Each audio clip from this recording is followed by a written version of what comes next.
Brigitte Lahaie, Sud Radio, le Love Conseil. Eh bien, Hugues, on va parler du corps et de l'esprit.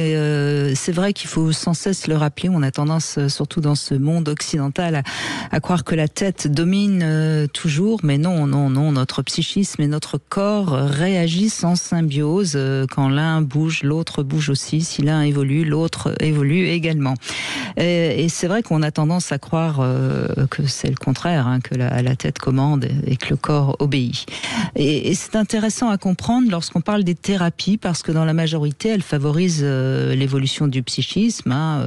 On parle, parfois même on intellectualise un peu. Alors certes, c'est efficace, mais ça peut être assez lent, alors que travailler sur le corps, parfois, surtout dans certains cas, et surtout en ce qui concerne la sexualité, eh bien c'est parfois beaucoup plus efficace. Et c'est parce qu'on travaille sur le corps que aussi l'esprit va s'ouvrir. Donc, par exemple, si votre problème c'est la timidité, par exemple, forcément votre corps est un peu fermé, un peu coincé, pourrais-je dire. On a tendance à garder les bras près de soi, à croiser les jambes. Et si on oblige son corps à faire autrement, quotidiennement, pendant quelques temps, eh bien, ça transforme aussi, ça redonne confiance en soi, notamment, par exemple, en ouvrant la cage thoracique et en redressant les épaules.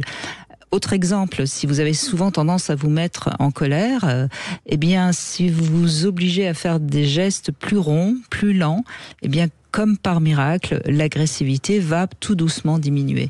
Donc ça, c'est vraiment important de comprendre que notre attitude corporelle peut et faire évoluer notre esprit. Hugues, je vous laisse réagir.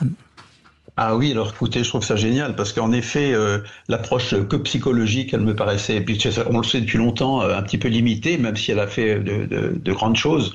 Mais l'approche selon différentes modalités, que ce soit par les rites, que ce soit par le corps, comme vous le soulevez, que ce soit aussi par le psychisme, bien sûr, mais qu'on rentre par plusieurs portes d'entrée dans cette unité qui est l'humain, fait de corps, d'esprit et de psychisme et d'esprit, d'être essentiel, on va dire, qu'on rentre par ces trois axes-là, ça me paraît complètement essentiel de nos jours et tout à fait d'actualité parce que de plus en plus, comme vous le soulignez, les approches psychologiques, elles intègrent ces dimensions-là.